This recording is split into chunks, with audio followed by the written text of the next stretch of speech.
Bonjour, je suis Dr Kinimo Yao, spécialiste en phytothérapie.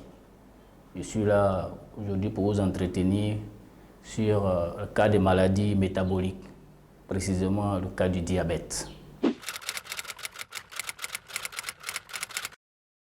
Le diabète, c'est un trouble d'assimilation, d'utilisation et de transformation du glucose provenant des aliments.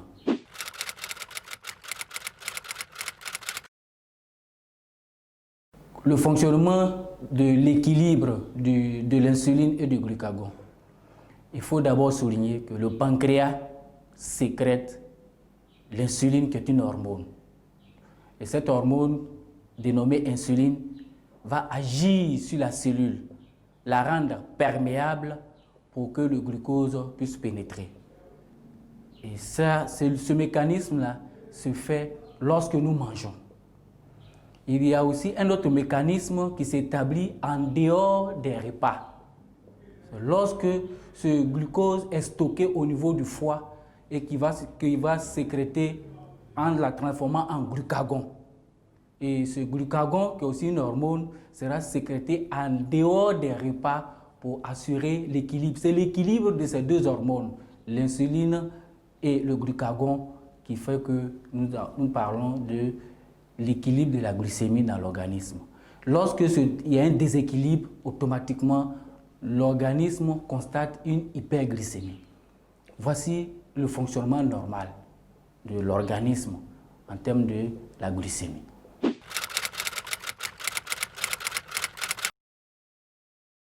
Au niveau du diabète, il faut préciser qu'il y a deux types de diabète.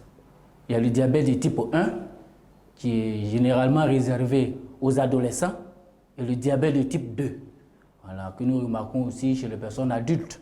Voilà. Au niveau du diabète de type 1, il faut souligner que le pancréas ne produit pas d'insuline dans le diabète de type 1. Et c'est un diabète qui est communément dénommé diabète insulinodépendant. Puisque le pancréas ne produit pas d'insuline, alors les cellules bêta ne sont pas reconnues dans l'organisme. Donc automatiquement sont attaquées par les défenses de l'organisme telles que les lymphocytes, les cellules immunes et les anticorps. Voilà, c'est ce que nous pouvons souligner au niveau du diabète de type 1. Au niveau du diabète de type 2, à ce niveau, le pancréas sécrète de l'insuline. Mais il y arrive des moments où l'insuline sécrétée est en quantité insuffisante. Et dans ce cas de figure, on va parler d'une insulinopénie. C'est-à-dire qu'il y a manque d'insuline. Il y a aussi des moments où l'insuline sécrétée par le pancréas agit mal. Dans ce cas, nous parlerons d'insulinorésistance. Voici ce que nous remarquons au niveau du diabète de type 2.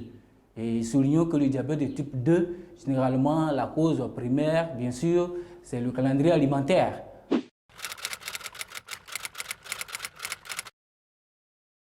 Pour reconnaître un diabétique, c'est vrai, il y a des symptômes, mais avant d'arriver aux symptômes, il ne faut pas mettre en marge le volet du contrôle de la glycémie à partir d'un glucomètre et les languettes de la glycémie. Et le contrôle se fait par prise de sang. Et il y a la valeur normale. La valeur normale est de 0,70 à 1,10.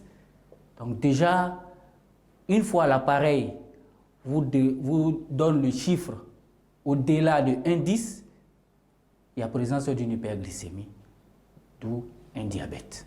En ce qui concerne les symptômes du diabète, nous allons parler de la forte transpiration. Le diabétique transpire beaucoup. Il fait aussi beaucoup d'urine, c'est-à-dire l'émection. Il pisse beaucoup, de manière simple.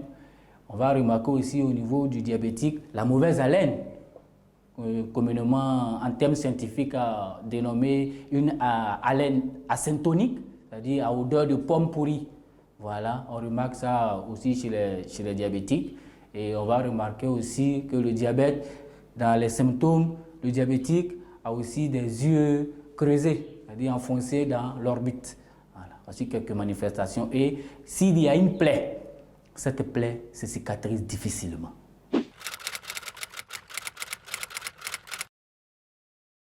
Au niveau du diabète, il y a aussi des risques qu'il faut souligner. Au niveau des risques, les cas d'AVC font partie des risques du diabète. Les problèmes de maladies cardiovasculaires, la cécité, on a aussi l'obésité. Il faut reconnaître officiellement que l'obésité est une situation physiologique qui héberge le diabète. On a aussi les complications au niveau rénal. Nous avons aussi la présence des ganglions et des plaies qui ne cicatrisent pas. C'est les facteurs de risque que nous pouvons citer ici en termes de diabète. Pour finir, l'hypertension, puisqu'on a déjà cité les cas d'accidents vasculaires cérébraux en premier. Donc voici généralement ce que nous pouvons remarquer au niveau des facteurs de risque.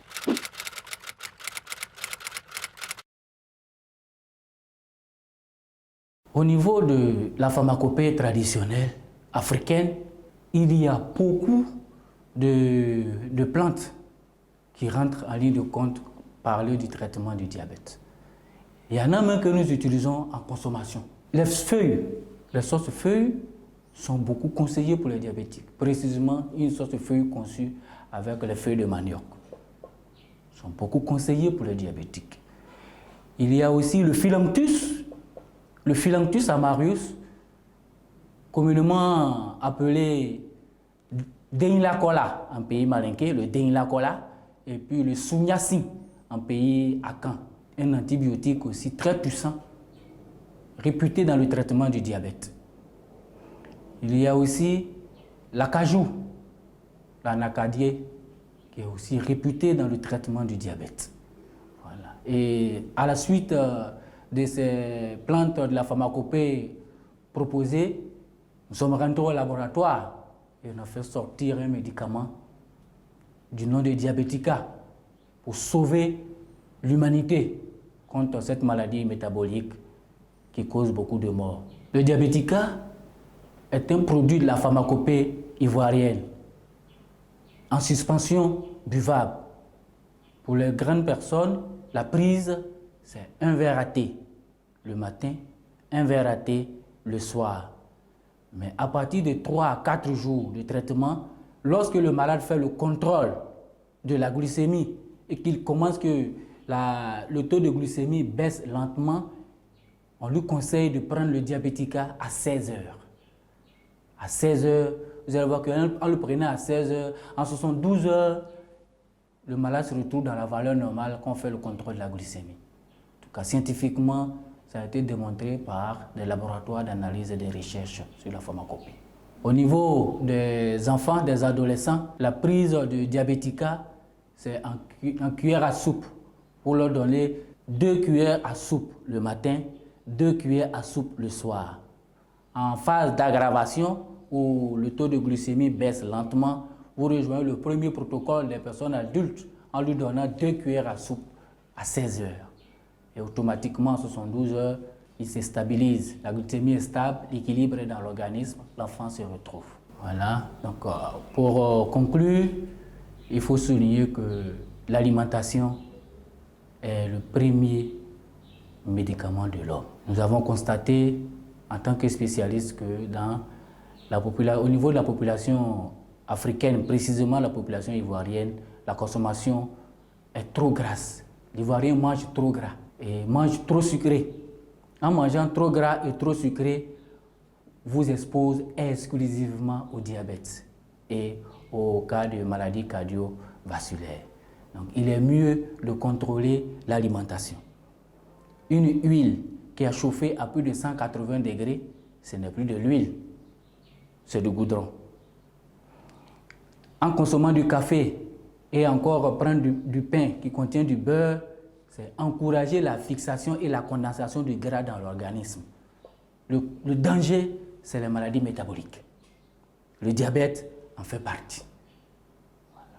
Il faut encore dire que dans l'organisme, le mécanisme des maladies métaboliques est différent des maladies virales et puis des maladies bactériennes. Donc, contrôlons ce que nous mangeons. C'était le mot de fin. La santé au quotidien et au bien-être assure l'équilibre vital.